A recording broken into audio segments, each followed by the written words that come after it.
এই মুহূর্তে সবথেকে বড় খবর, কেশপুরে কেন্দ্রীয় বাহিনীর সাথে বচসায় জড়ালেন বিজেপি প্রার্থী হিরণ। ঘটনা ঘাটাল লোকসভা কেন্দ্রের অন্তর্গত কেশপুর বিধানসভার 1 নম্বর অঞ্চলের সবুথে। সকাল থেকে এই বুথে ছাপ্পা দেওয়ার অভিযোগ ছিল বিজেপির পক্ষ থেকে। শাসক দল বিজেপির জনকে বসতে দেয়নি, এমনই অভিযোগ করেন বিজেপির পোলিং এজেন্ট। তারপর সেখানে গিয়ে পৌঁছায় ঘাটালের বিজেপি প্রার্থী হিরণ। কেন্দ্রীয় বাহিনীর জওয়ানদের সাথে বচসায় জড়িয়ে পড়েন তিনি। কেশপুরের 6 নং অঞ্চলের গাডরা এলাকায় বিজেপি প্রার্থী হিরণের সঙ্গে পুলিশের গন্ডগোল। হিরণের দাবি তাকে বিভিন্ন জায়গায় যেতে বাধা দেওয়া হচ্ছে। কেন্দ্রীয় বাহিনীর আধিকারিক থেকে জওয়ানরা তৃণমূলের হয়ে কাজ করছেন এখানে, কোনো স্বাভাবিকভাবে ভোট হতে দিচ্ছে না। আনন্দপুর মিলে 282টা বুথ, তার মধ্যে 100টা বুথে বসতে পেরেছে, 182টা বুথে বসতেই দেয়নি।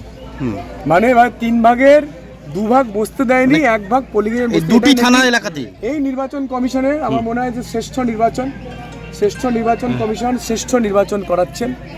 পঞ্চায়েতের থেকে ভয়ঙ্কর অবস্থা। পোলিং এজেন্টদের হুমকি দেওয়া হচ্ছে, তারা বলছেন অর্থাৎ বারবার আপনারা তো দেখলেন পোলিং এজেন্টকে সকালে এসেছিল, তাকে মেরে বার করে দিয়েছিল, তাকে আমি আবার বাড়ি থেকে তুলে নিয়ে এসে এখানে বসাচ্ছি। 182খানা বুথে আমাদের কোনো পোলিং এজেন্টের কোনো খবর পাইনি আমি এখনো। কেশপুর বিধানসভা মানে কেশপুর আর আনন্দপুর থানা মিলিয়ে কেশপুর বিধানসভা, সেখানে 2 জন ওসি কালকে সারা রাত ধরে বোম্বিং করেছে, বাড়িতে বাড়িতে গিয়ে ভাঙচুর করেছে, কর্মীদেরকে মারধর করেছে, পোলিং এজেন্টদেরকে ঘর থেকে বার করে নিয়ে চলে গেছে। সকালে যে পোলিং এজেন্টরা এসেছিল তাদেরকে এখান থেকে উঠিয়ে নিয়ে চলে গেছে।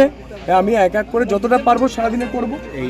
আমি কি করবো বলুন, আমি একা লড়াই করতে হবে। গণতন্ত্রকে বাঁচাতে গেলে একা লড়াই করতে হবে। বাংলার মানুষ দেখুক যে কিভাবে গণতন্ত্র বিপন্ন। কলকাতার পেন্ট হাউসে থেকে যারা বিদ্বজন, যারা এইসব বড় বড় কথা বলেন এসি রুমে বসে, তারা আসল চেহারাটা এসে দেখে যাবেন কেশপুরেতে। এই কেশপুরেতে 2016-তে 2 লক্ষ ভোটে জিতেছিলেন শিউলি সাহা। এই কেশপুর একটা বিধানসভায় 2 লক্ষ ভোটে জিতেছিলেন শিউলি সাহা। আর 2014-তে এই সাংসদ 2 লক্ষ ভোটে জিতেছিলেন। এখানে তো ভোটার কত? 2,72,000 ভোটার, তার মধ্যে 2 লক্ষ ভোটে তৃণমূল জিতছে। ভাবতে পারেন, একটা বিধানসভা থেকে 2019-এ 1 লাখ ভোটে জিতেছেন এই সাংসদ। এবার বুঝতে পারছেন কিভাবে কোনো পোলিং এজেন্ট বসতে দেয় না, মেরে ঘর ভাঙচুর করে দেয়, চারিদিকে বুথ দখল করে, কোনো পোলিং এজেন্ট নেই। এইভাবে এখন আমি যতটা পাবো ততটা। দেখতে থাকুন নিউজ প্রাইম টাইমস, আপনাদের সাথে আপনাদের পাশে।